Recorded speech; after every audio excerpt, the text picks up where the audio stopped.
Happy New Year, Year of the Wood Dragon. Ang tutorial natin hapon ngayon ay tutorial number 3 about pampalakas ng Wi-Fi internet natin ng ating mga ating mga Android phones, lahat ng mga Android phones. So impusihan na natin. Punta tayo sa settings, kasikad. Napin natin yung Wi-Fi. Yun natin yung Wi-Fi, saka punta tayo sa Wi-Fi kung saan tayo nakakonect. Tap mo yung edit, yung parang lapis, advance. Lipat nyo yung IP settings na DHCP, ilipat natin sa static. Yung DNS1, palitan natin ng kasikad.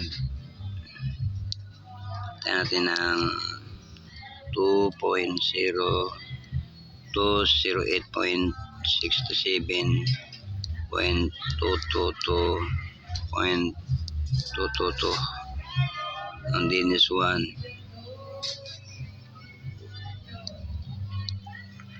Ang DNS2,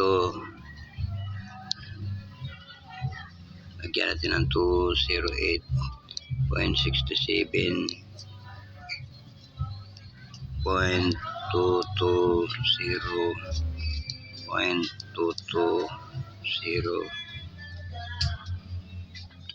Yun.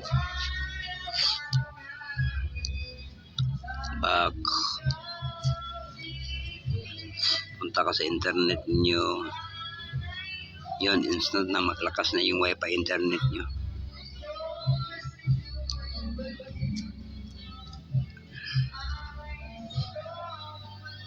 At yun lang ho. Maraming salamat po.